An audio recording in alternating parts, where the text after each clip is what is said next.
এই যে অসহযোগিতা, মানে একই ক্যাম্পাসে তো আপনারাও অবস্থান করেন, ছাত্র শিবির যদি ডাকসুর কথা আমরা বলি, মানে সেখানে শিবিরের প্যানেল সেখানে জয়লাভ করেছে, কিন্তু অসহযোগিতা সেটি আসলে শিক্ষার্থী হিসাবে আপনারই তো বন্ধু, মানে একই শিক্ষার্থী, কিন্তু সাধারণ শিক্ষার্থীদের যে চাওয়া সেটির সাথে আপনারা সহমত পোষণ না করে প্রশাসনের সাথে কি আপনারা সহমত পোষণ করছেন? মানে আমরা যদি এসেন্সটা বুঝে থাকি।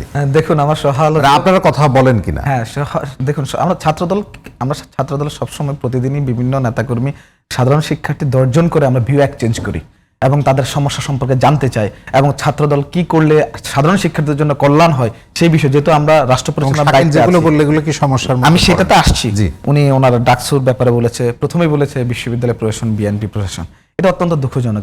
এটাতে আমি আওয়ামী লীগের বয়ান শুনতে পাই।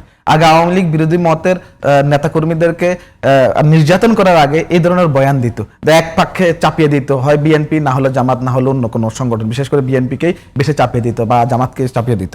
ঠিক এইরকম একটা বয়ান আমি আমার সহালোচকদের শুনতে পাচ্ছি। উনি বলেছে যে সাধারণ শিক্ষার্থীরা মনক্ষুণ্ণ, কই আমরা তো এখন পর্যন্ত কোনো প্রতিক্রিয়া দেখিনি এবং ডাকসুকে বা কোনো ছাত্র সংসদকে সহযোগিতা করা হয় না, সেই জায়গায় তো এখন পর্যন্ত কোনো ধরনের কোনো কাজই সম্পন্ন হয়নি।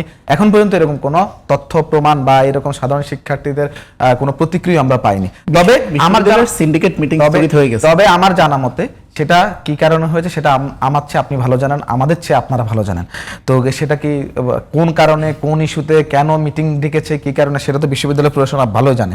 এখন উনি যে কথাটা একদম র্যান্ডমলি বলেছে, আমার বিশ্ববিদ্যালয়, আমি জগন্নাথ বিশ্ববিদ্যালয়ের শিক্ষার্থী, সেখানে যকসুতে আমি দেখেছি যকসুর বিপি, জিএস যারা নির্বাচিত হয়েছে, কার্যত তারা শুধু তাদের সংগঠন কেন্দ্রিক, সংগঠনকে প্রায়োরিটি দিকেই কাজ করার চেষ্টা করছে।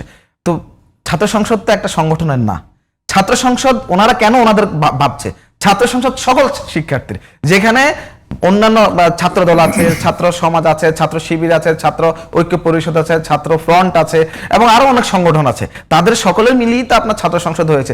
ওনারা নিজেদের কেন মনে করছে যে ছাত্র সংসদ শুধুই ওনারা নির্বাচিত হয়েছে এই বলে?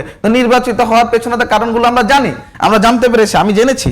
এবং উনি যে কথাগুলো, কি কারণ যদি একটা বলেন, মানে কি কারণে নির্বাচিত হয়েছে? সবচেয়ে বড় কারণ, ওনারা দীর্ঘদিন মিলেমিশে রাজনীতি করেছে।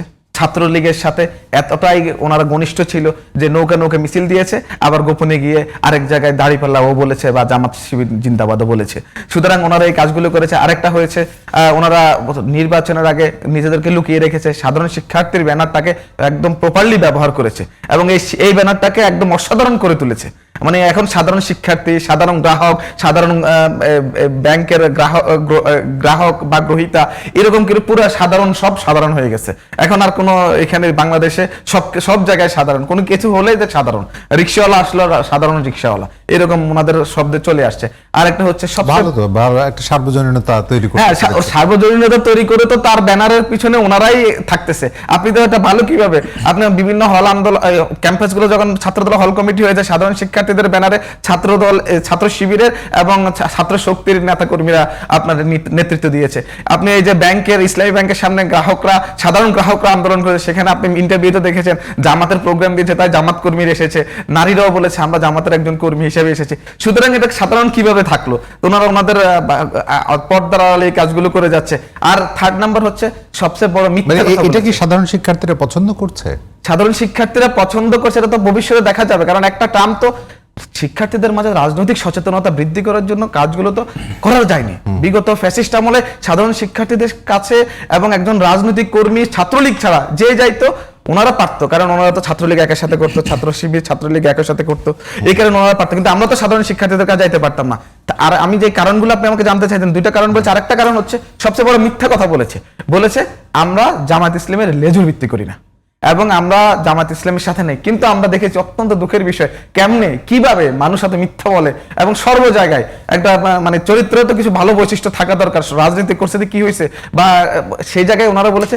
পরের দিনে দেখলাম আমরা ছাত্র সংসদের নির্বাচিত বিপিজিএস ওনারা হেলিকপ্টারে গিয়ে, বাসে না গাড়িতে না, কিন্তু হেলিকপ্টারে গিয়ে খ্যাপ মেরেছে, যায় দাঁড়িপাল্লার ভোট চেয়েছে। তাহলে মিথ্যা কথা বলে সাধারণ শিক্ষার্থীদেরকে আপনার বিভ্রান্ত করেছে না, প্রতারণা করেছে না সাধারণ শিক্ষার্থীদের সাথে? তাহলে ওনারা গিয়ে আবার দাঁড়িপাল্লার ভোট কিভাবে চায়? তাহলে এই ধরনের কার্যকলাপের ভিত্তিতে সাধারণ শিক্ষার্থীদেরকে ওই যে বললাম না, এই ব্যানারটাকে একটা মানে নষ্ট জায়গায়